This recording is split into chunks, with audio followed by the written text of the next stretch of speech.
Fala aí, pessoal, como é que vocês estão? Hoje, pessoal, dia 30, a Capitânia ela soltou uma carta do gestor. Na verdade, não é nem um fato relevante, nem um comunicado, e sim uma carta onde eles estão explicando a respeito da taxa de performance, na verdade da estrutura de custos.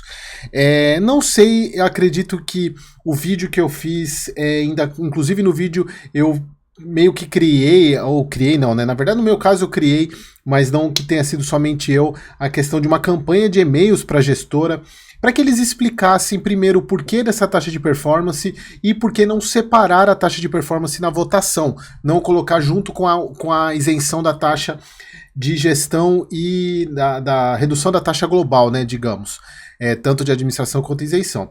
E aí eles soltaram essa carta do gestor aqui hoje, quer ver, ó, foi hoje, cadê? Não sei quando que foi que eles soltaram, né? Mas foi hoje que saiu essa carta. Aqui, olha só, vamos lá. Porque, pessoal, o que estou vendo acontecer aqui é, na verdade, continuar chamando o cotista de bobo, na verdade, na minha modesta visão. Bom, então, falando aqui, ó, na qualidade de gestor da Capitânia do CPTS, em resposta aos questionamentos que temos recebido acerca da inclusão da taxa de performance e da estrutura de custos do fundo em geral, o objetivo dessa carta é esclarecer ainda mais os potenciais impactos. Bom, e aqui eles falam sobre o que vai acontecer, né, naquela votação que inclusive eu falei para todos vocês reprovarem, e eu tenho visto que outros analistas também estão colocando para reprovar isso. E aí tem um ponto que tem um grande amigo conhecido, que é um analista também, ele, na parte dele, ele pediu para ele recomendou reprovar a questão da mudança da política, que ele até comentou, né, que as pessoas investiam no CPTS por ser um fundo de papel, não teria sentido nenhum mudar a política. Na minha visão, isso não é eu acho que ir para hedge fund seria uma boa pro fundo, né, mudar um pouco os ares, eu acho que isso é bom, mas nós estamos de acordo em relação a não negar ou votar não na parte da estrutura de custos. Então, qual foi a estrutura de custos proposta? Redução da taxa global em 15% ao ano, referente à remuneração da gestora, isenção da taxa global para alocações de fundos geridos pela Capitânia, aquilo que eles falam são duas, eles acertam a questão da redução da taxa de gestão de administração e isentam o CPTS da cobrança de taxa quando ele investir em produtos da própria gestora, o que é o mínimo que se tem que fazer. E aqui a grande questão, que é a inclusão da taxa de performance, 15% sobre o dividendo distribuído que exceder a 100% do CDI, calculado com base na cota patrimonial, que atualmente está com 17% acima da... que atualmente está 17% acima da cota de mercado negativa, é o contrário, né? É abaixo da cota de mercado, tá errado isso aqui. Dia 28/10, se a gente for ver a cota... não, tá certo, desculpa, a cota patrimonial tá acima da cota de mercado mesmo, eu tô viajando aqui, o fundo tá com deságio grande. Então eles colocam aqui, essas propostas em conjunto e visão, eles colocam aqui a questão da estrutura de custos. Aqui, pessoal, não tem... E aqui a gente chama de viés de framing, né? Que é colocar as coisas que eles querem mostrar de positivo, né? Que eu sempre falo na questão quando você avalia um IPO de um fundo, um IPO de uma empresa, eles vão sempre colocar as coisas mais importantes em alguns locais do relatório para chamar mais atenção. E aqui eles falando, obviamente, dos impactos da redução da taxa das taxas, né? E aqui ele coloca as taxas de performance. Mas olha só, eles falando aqui da taxa total, e aqui ao ponto que mais interessa nessa documentação aqui.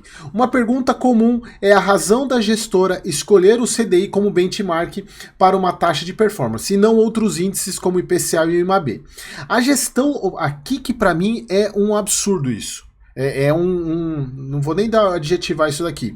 A gestão optou pelo CDI porque é a principal variável que historicamente impacta os preços dos fundos imobiliários. Pessoal, a gente sabe que não é o CDI, pessoal, a gente não sabe que não é a Selic. Quem impacta a precificação de fundo imobiliário são os juros futuros, são as NTNBs longas, 2035, 2045. Eu sempre venho falando para vocês, a taxa Selic, ela é a taxa de juros de curto prazo. É ela que dita como que vai ser o controle da inflação daqui a 6, 9 meses. Tudo bem, pessoal, que o que acontece agora tem relação com o que vai acontecer lá na frente. Obviamente, provavelmente, pessoal, se a gente continuar com uma taxa de juros alta nos próximas reuniões e o mercado entender que ela vai segurar a inflação, pode ser que as taxas de juros lá na frente comecem a cair. Obviamente que tem que ver toda a questão de política fiscal. Porém, não é a Selic que afeta diretamente os fundos imobiliários, só que ela é a mais fácil de mostrar. Ela é a mais fácil, você consegue fazer uma correlação. Só que ela não é, correlação nesse caso não é casualidade. Então, é muito fraco isso daqui é manter, eu tô tentando assar algum para não fugir um pouco do tom, mas aqui isso mostra que a gestora ela tá incentivando com que as pessoas continuem sem entender como é que funciona a precificação de fundo imobiliário. Porque não é a Selic que precifica, não é o CDI, e eles, obviamente que existe uma correlação inversa, mas aqui nesse caso a correlação não é casualidade. Então, essa justificativa é horrível, horrível. E aqui eles continuam a usar o CDI como benchmark e vincular a taxa de performance ao pagamento de dividendos acima do CDI, não é acima do CDI, é 100% que CDI, obviamente, né? A gestora entende que ela seja cobrada apenas quando o fundo tiver um desempenho superior ao esperado. Óbvio, né? Pelo amor de Deus, né? Aí que tá o ponto.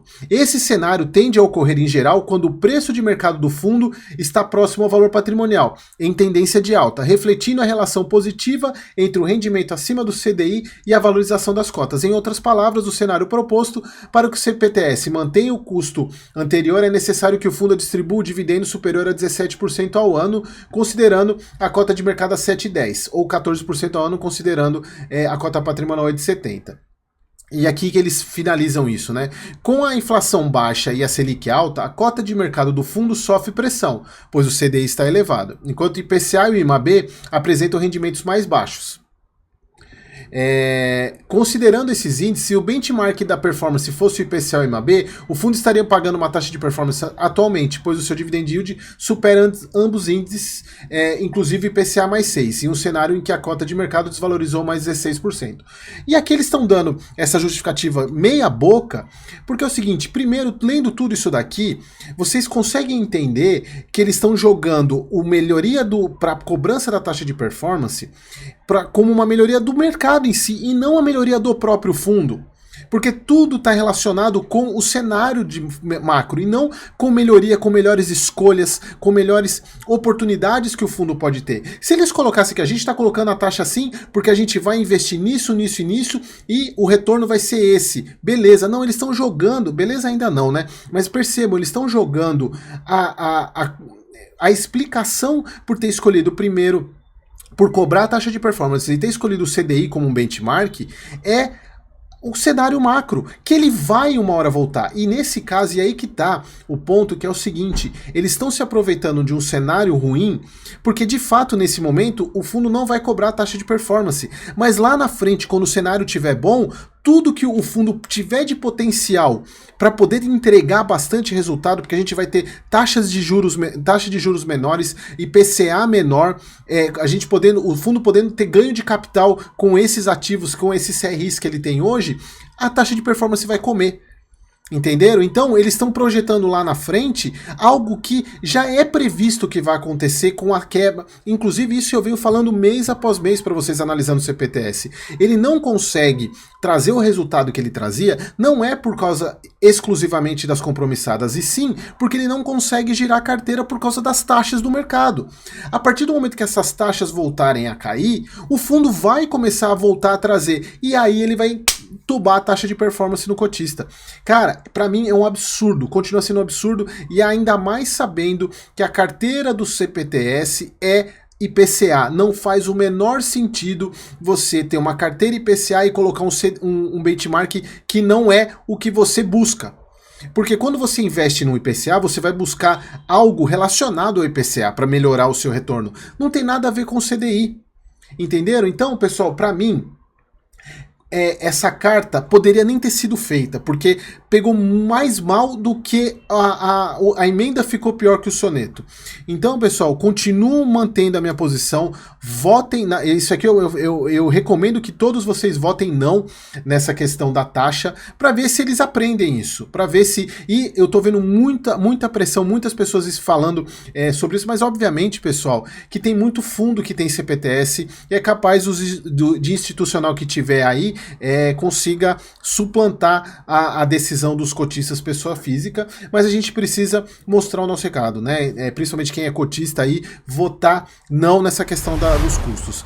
Mandou mal demais a Capitânia nessa explicação, para mim, sem justificativa nenhuma. Beleza, pessoal? Espero que vocês tenham gostado e até o próximo vídeo. Tem vídeo agora às 8, hein?